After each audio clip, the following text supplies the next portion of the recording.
This is Short Story Long with Pawi Balfour. Pawi is an English-speaking coach who encourages her students to speak English with confidence. Do not be afraid of making mistakes and try to learn from those mistakes while speaking. This is a short story podcast that has been extended as the conversation goes on. It is raw, it is real, it is short story long. Hi everyone, this is the first time I'm recording this. This morning I just had an idea of sharing stories from my own perspective and from my own experience, also with my students' experience and perspective on things. This podcast is actually about everything in life, the experience that my students and I had, and we would like to discuss and exchange and talk about it. So I think this podcast would benefit a lot of you who are trying to improve your English skills. Listening and speaking, you can't just develop one skill at a time. You need to do at least 2 or 3. You know, like when you want to practice listening, you have to practice speaking as well, something like that. The whole idea of making this podcast is to show you that in order to have an English conversation, you don't have to be perfect. Your English doesn't have to be flawless. Be confident and dare to speak. I have turned a short story from my students into a long conversation. Give me some feedback and write me some comments if you enjoy it, or if there are any particular stories that you would like to hear from us and from my students. Feel free to let me know.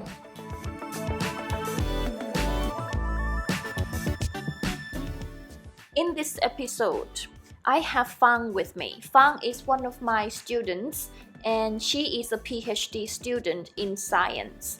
Right now, she is studying, and at the same time, she is also a business owner.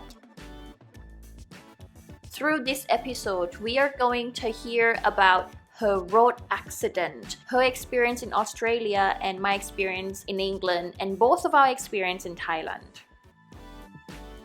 Tell me about your car crash accident first. Okay, at first, I was driving on the road and then it's close to my hometown already. Okay, you were on the way. Yeah, I'm on the way. I would say they got the traffic light.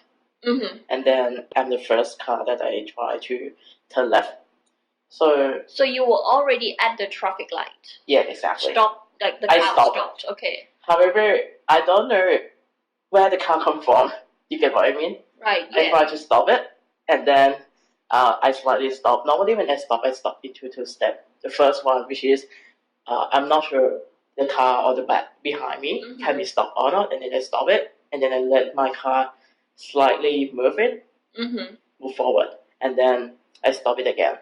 Well, just to be clear, you were slowing down. Yeah, exactly. To the spot, to the junction. Yeah, exactly. Okay, so you were on moving still. Yeah. Slower. But I think I would say stop, and then I try to move a little bit because I fear that the car behind me cannot stop suddenly. Yeah, sometimes people do that. I do that as well, yeah. So, and after I stop into 2 steps, the car crashed. Behind you? Yes, exactly. Behind me. And then I don't know what happened. I say, okay, the car crashed. And then I take off my car.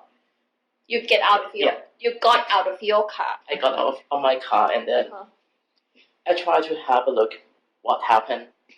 But at that time, I tried to decide I have to get off or not, or could I stay in the car? Because, I mean... Yeah.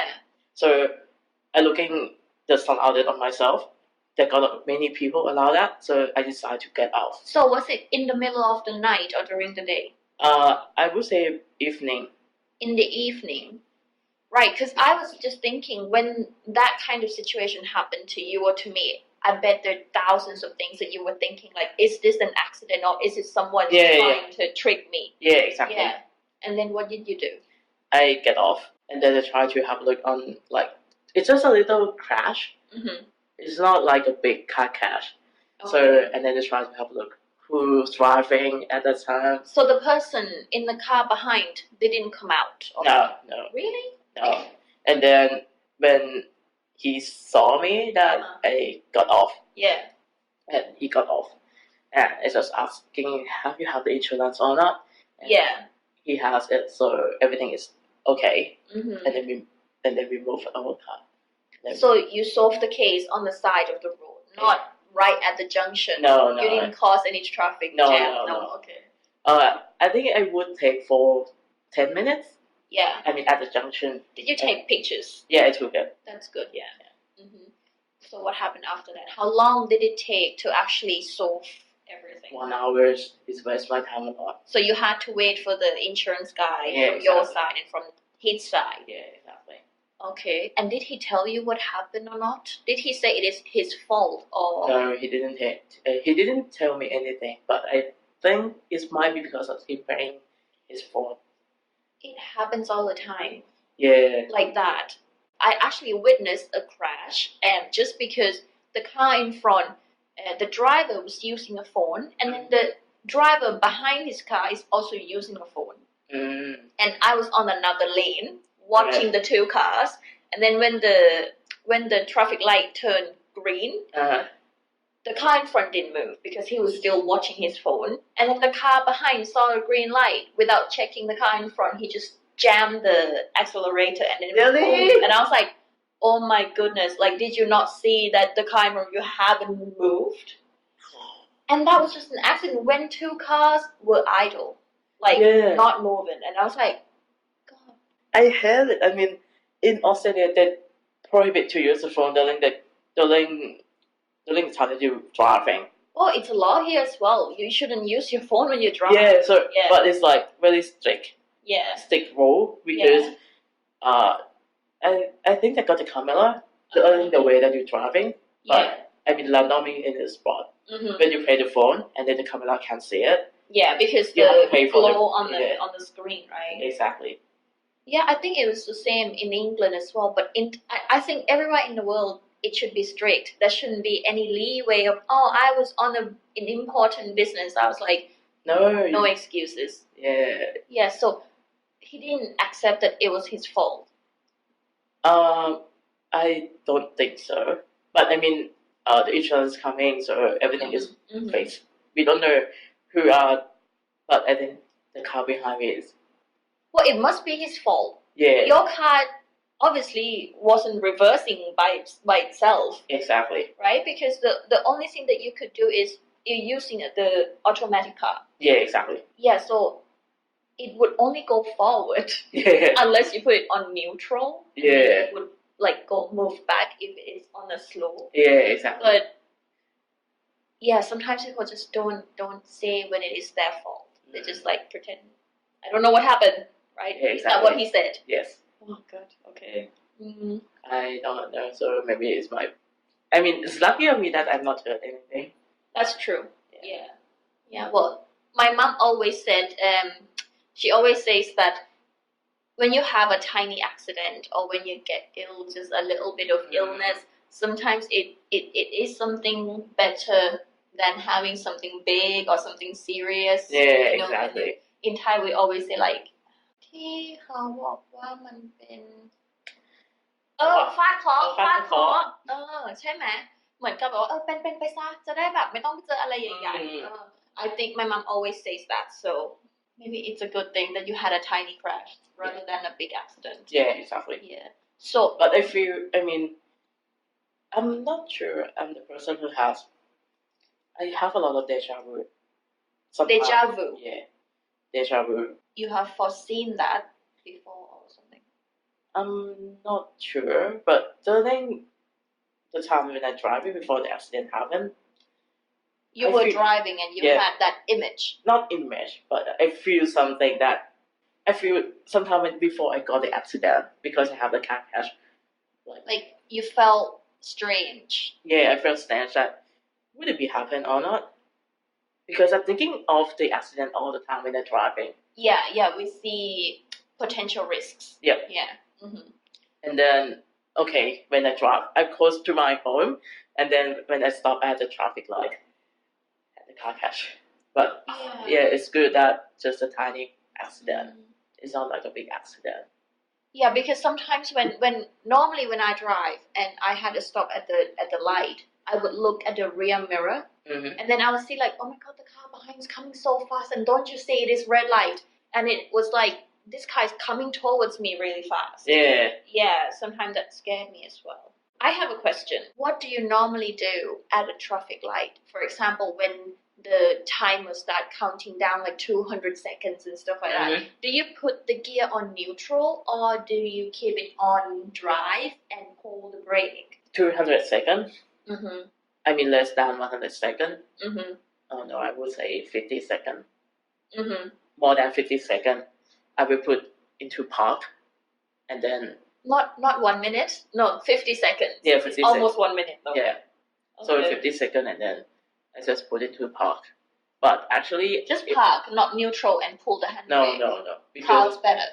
I think park is better because every wheel can be locked, and then it can be hold. Sometimes you don't know, because when your car try to balance themselves, you don't know that you are going on the top of the slope or not. If you put and then you don't put the handbrake. Well, yeah, if you use the neutral, you have to pull the handbrake. Yeah, exactly. Yeah. But sometimes people forgot. So in my case, I forgot. So I try to put park, and when I put park, I feel that okay, my car is trying to move, and then I try to put the handbrake as well. Yeah, because sometimes when you're on a bank, the park itself doesn't really hold the wheels. Yeah, exactly. Yeah. Right. Okay, that's good stuff. So did you tell your family about that? Yeah, I told her. What did they say? How did they react, especially your mom? I didn't tell my mom. I told my dad. That's what I would do as well if I were you. Yeah. My dad says, okay, maybe you have to go. I called to my dad, and my dad asked me, have you called your insurance or not? And I said yes. Yeah. So everything is fine. Knew what to do. Yeah. Yeah. I was once I was really ill. I had a fever and I was going out for food. So I decided to drive. I don't know why. My husband was sitting on the shotgun seat and I was like, I'll drive, But I realized when I was driving, this one happened years ago, my brain didn't really function properly. You feel numb and your eyesight was just all over the place and you couldn't focus when you drive. I actually turned out of my alley, soy, right? Turned left, and I don't know how stupid I felt, and it was so stupid where I literally turned left and make the smallest turn ever, and my car is 7-seater. Yeah. I scratched a motorbike, and the scratch on my car was longer than, it was from the back of my car, long down to the middle, to the second door of the passenger door, and then to the front of Johnny's door. So it was a long scratch, massive black line, and then that bike literally didn't move. So I was like, where did I scratch? Which part of the motorbike that actually scratched my car? So I got out of the car, and the motorbike owner was buying fried chicken. He was waiting in the queue, and I was like, oh my god, I'm so sorry. I scratched your motorbike. I said, I scratched your motorbike, but your motorbike didn't fall. So he was like, oh, okay. Then he looked at my car and was like, you've got a massive scratch there. And I was like, you know what I mean? I actually damaged my own car. His bike was fine. It's a very, very old bike. Yeah. And I was like, okay, I better go check then. And he was like, yeah, don't worry about my bike. I went to the restaurant with a scratch on the car and I was crying. I couldn't eat at all. Oh. And I was like, I was ill, and I was like, why did I decided to drive? Yeah. It was so stupid. And then I realized some people are very negligent to it's okay, I can drive. I had a few drinks, or I don't feel 100% ready or not 100% healthy, and then they decided to drive. They don't know the consequences of what could have happened if something happened like that. So I went back home. I called my dad. That was the first time my dad yelled at me on the phone. And he's like, you were ill. Why did you drive? And I was like, yeah. But the end of the story, that scratch was a rubber scratch. Okay. So I was like crying and crying and crying, and my husband was like, "This is a weird scratch. You know, it doesn't look like it's a paint coming off because my car is silver, so there's no surface like damaged surface of the paint." So he was like using a cloth trying to rub it, trying to clean it, and he's like, "It's actually coming off." So it was the rubber from the handle. Oh, that's good on you. I know. So I was like, I was so lucky. Yeah. This could have been something else that would cost me over 10,000 baht to repair the whole paint of the car. Yeah. You know? So I was like, I would never drive an uphill again. Yeah. I try to avoid when I was like, I have to be more concentrated on the way that I'm driving because you don't know how long. You don't know what is your efficiency on your body that can drive on the way or not. Yeah. It was sometimes when we drive, especially in Thailand, you need to try to play a role of exactly. a fortune teller. You need to read other people. Exactly. You need to be like, sometimes people changing lanes without indicating. Exactly. So I was like, this person is going to change lanes. So, and then he changes the lane, and I was like, okay, so this is what you have to do, trying to predict other people's moves, and sometimes your ears had to work 3 times harder, like trying to listen to the motorbike, but you can't. Exactly. Right? And you're just like, oh, there's a motorbike coming. I could hear the voice, but I don't know where it is, so I was just trying to stay still on the road. So many things I had to consider, especially driving in Thailand, isn't it? Yes. But in Australia, tell me about driving in Australia. It's more safer than Thailand, I would say, because in what way? In terms of you get the license, I cannot get an Australian license. So you had international license. Yeah, exactly. Okay. So, but the side when we drive is the same as in Thailand. So. On the left side. The driving on the right side. Yeah, the right side. Using the left lane. Yeah, exactly. Okay. So, actually, when you drive in Australia, you have to have. You have to fix on the road. For example, you have to drive in the speed limit. Everybody should do that. Yeah. Everywhere in the world, not just in Australia. Okay. And what did you do? What happened? And then I never get a fine. A fine, yeah. I never get a fine because That's good. I try to fix on the road. Yeah.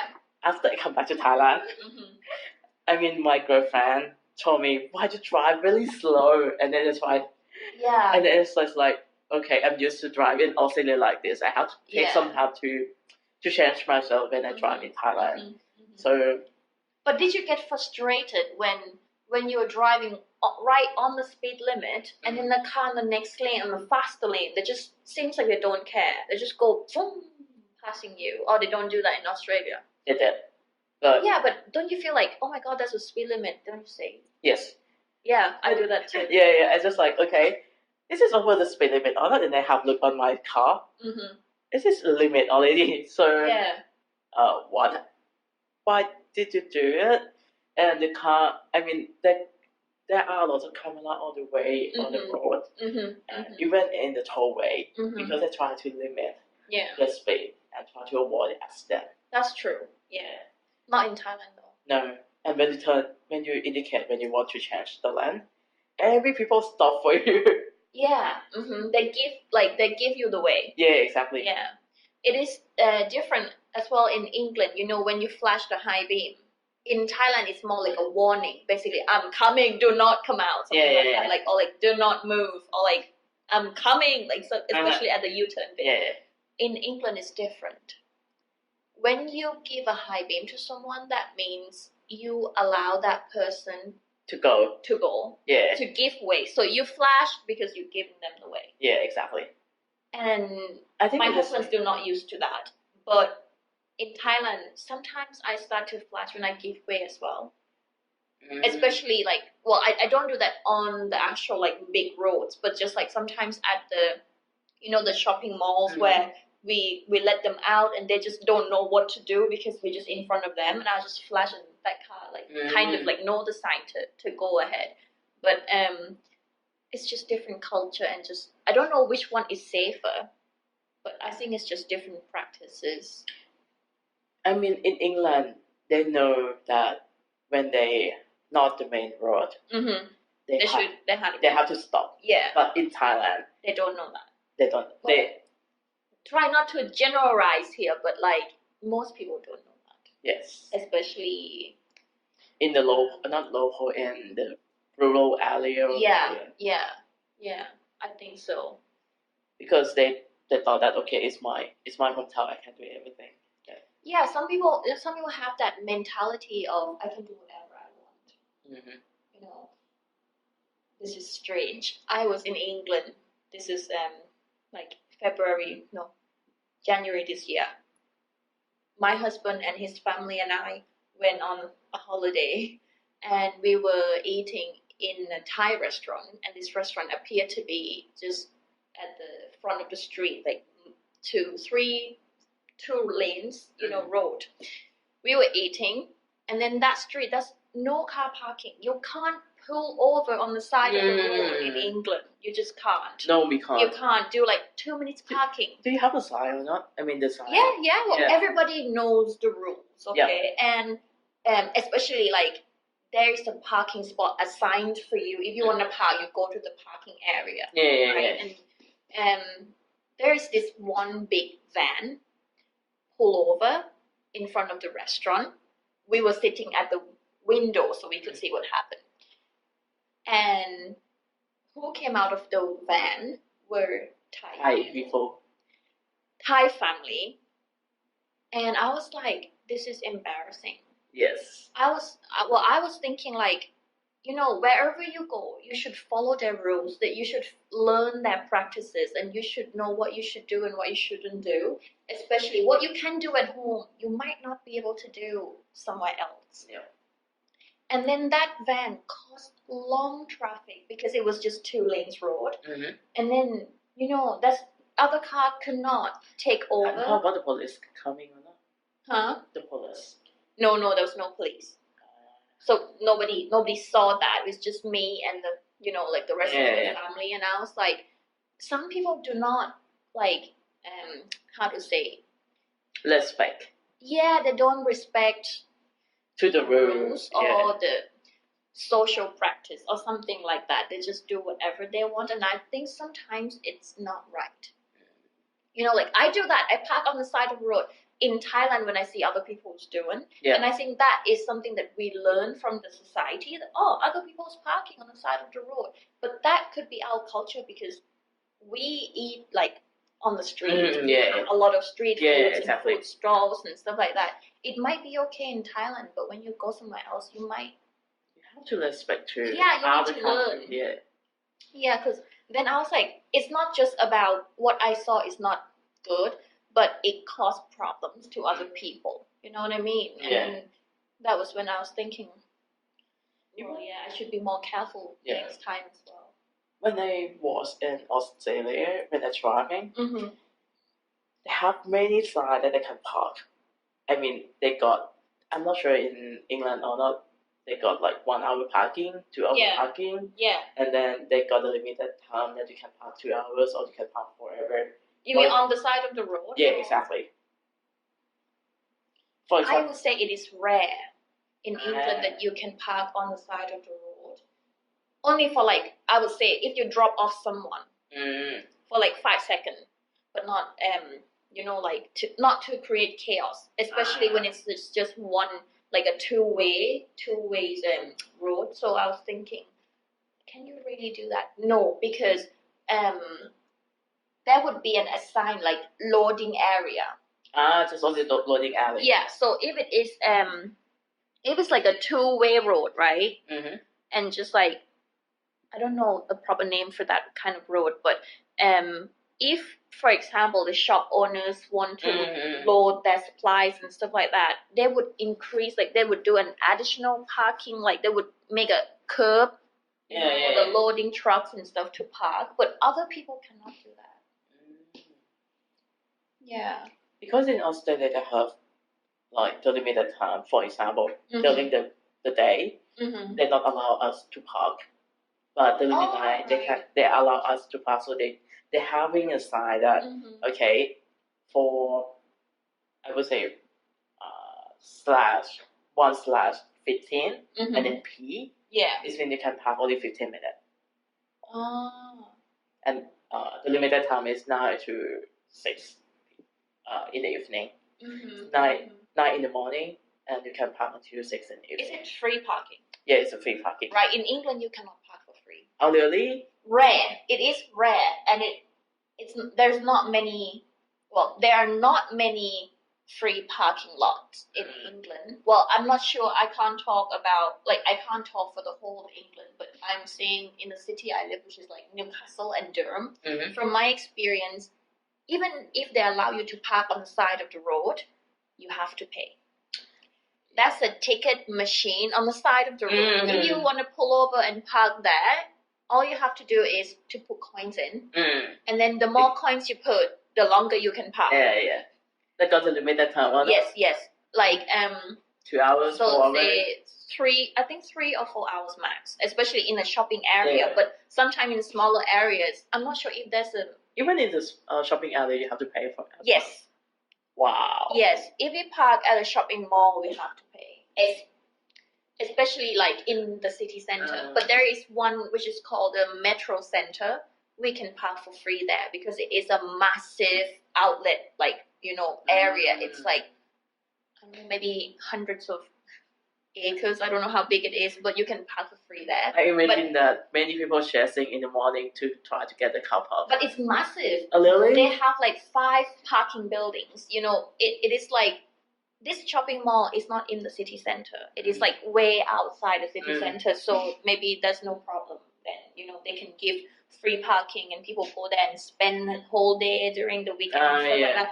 But a shopping mall inside the city, you have to pay. Oh. Except. Is it the same as mine? Yeah. Except Sunday. It's one price. In England. Normally you have to pay per hour, right? Like you put your driving your car registration plate, your car ID. You put your reg in the machine, and they will start counting the time then. Yeah. And when you get out of the shopping mall, you re-enter your reg and your ticket. You scan your ticket. They will tell you how much you have to pay. So sometimes £7, sometimes like £5. But on Sunday it's one price, so it's about £3. You can park all day. Oh, that's good. Just on Sunday. Yeah. And on Sunday as well, when I have to park in uni, we call uni. So they got different slot that I can park. So 2 hours, 4 hours, and then I have to park indoor. The parking indoor is costly than outside. However, if you park you reach the limit. You have to change. You have to drive around and then find another lot. Yeah, exactly. Or you can come back to the same lot. You can come back. But you have to leave the lot. Yeah, exactly. Because there are the inspector. Yeah. Walk allow your parking. And the check tickets, don't Yeah, they? exactly. Yeah, it was the same. But I think at uni it might be different. I never drive in uni. I walked. So that's good on you because if I don't drive, driving it took my time for 40 minutes. To drive? I would say 40 minutes to drive. Wow, okay. If I don't use the toll. I drive on the highway and then go to uni, to the city. However, if I drive by tollway, it might take like 20 minutes to be there. Okay, right. You have to. Because I remember your house is quite far from the university. Yeah, because I lived in a student dormitory, so I could walk. That's good on you. Yeah, but it was so funny though, because sometimes you had an early class, and I was like half awake, half asleep, and then I was like, which school I'm going to? because my school is like my major is in communication and management. So the communication faculty is on the left-hand side from my dormitory. Business school is on the right-hand side. And I was like... And you are at the junction. Yeah, and I was like, which way should I turn today? And then one day I went to the wrong building. I was already in class and I was in the wrong class and I was like, oh my goodness, I'm supposed to be in another building and I'm already like 10 minutes. And I was like, what happened? Because sometimes when you're half awake, you just... This is almost situation, Anna. I mean, if you walk out. Well, it was awkward, but I didn't tell anyone. I was just like, oh, I just need to go to the toilet, and then grab everything and ran. And so I was like 15 minutes late. Because in England, being late it's weird. You just feel so awkward to get into the class and everybody looked at you, especially when the lecturer is like staring like. Why you're late? Yeah, because they wouldn't ask. They would just look at you and like until you grab your seat and then proceed on the lecture. And I was like, oh my god, wrong building. But it was kind of funny. But I didn't have to drive. I was so lucky. Yeah, because I have to take a train for 45 minutes, walking 20 minutes, and take a tram for 10 minutes. Wow, that's a long journey.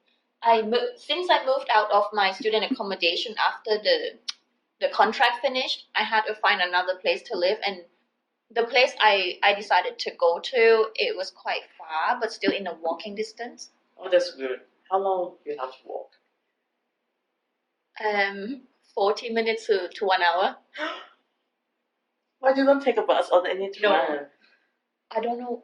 I didn't like to take a bus because I'm so stupid with finding the right bus. Okay. You know, and I couldn't risk taking a wrong bus. Yeah, I totally understand. So I would walk every day from my apartment to the school. But that was when all my coursework and everything are already done. I don't have to go to the school every day. Yeah. So I would only go there like once a week, to go to the library or go to see my supervisor and stuff like that. So I had to walk for about 1 hour.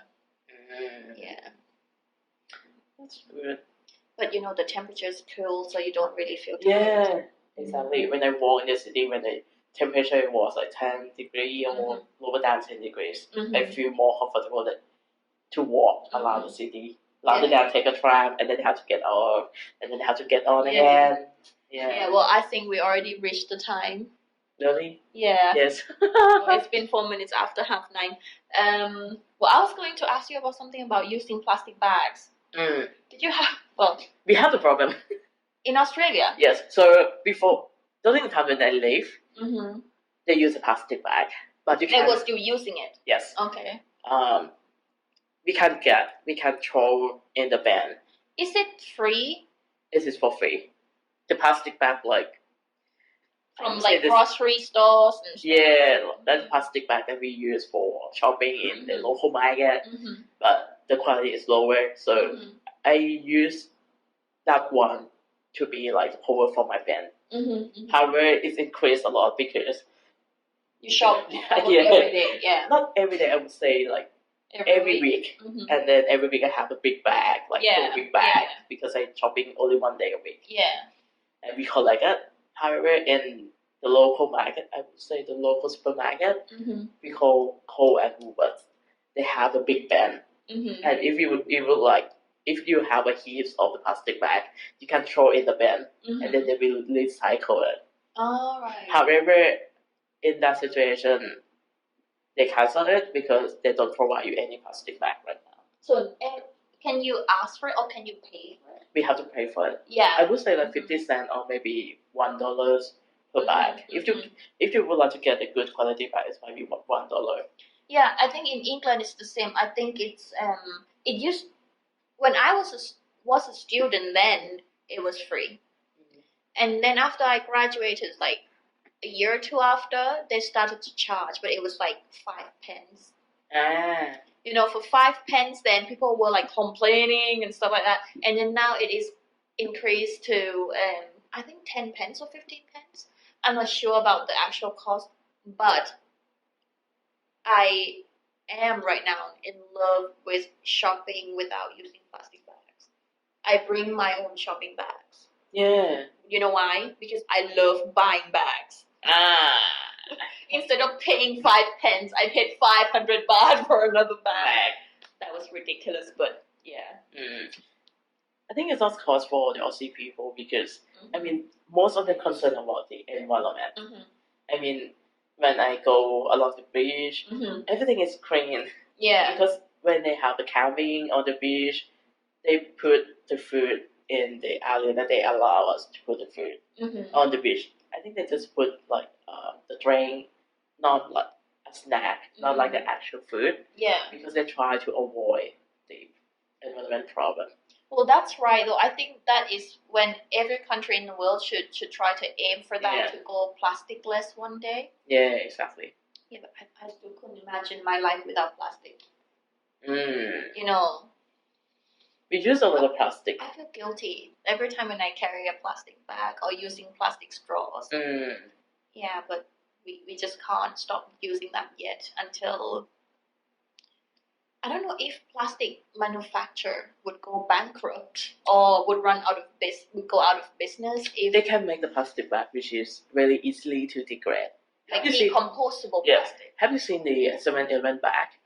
When you leave for like 6 months, and then when you get it again, it's slightly teared down. I mean, breaking and like become like crumble. Yeah, exactly. Not crumble, small like particles. Not. I mean, they was cut into pieces. They cut themselves into pieces. Really? Yes, because they try to degrade themselves. You know, I don't shop at 7-Eleven that often, and I didn't realize that. I mean, you can keep just a little bag for 7-Eleven, and then you keep in the drawer. Yeah. After 6 months, you come back again. If you want to use that plastic bag, you cannot use it because it's breaking. But it is still plastic particles. Yeah, exactly. What did they do with that? So they try to make a chemical which is can degrade by the air. For example, using the oxygen or the moisture in the air. So eventually, those particles, those little things, would basically disappear. Yes, not disappear. I mean, they try when they dumping on the ground, it can degrade, and then they try to. Oh, right. Well, that's a good idea then. Well, I would leave you with that, and then hopefully next time we can discuss. It's really hard to deserve your time, looking your time. I'm so sorry. No, that's fine. That's why we can't talk all the way that. So that was my conversation with Fang. I hope you guys enjoyed it, and see you in the next episode.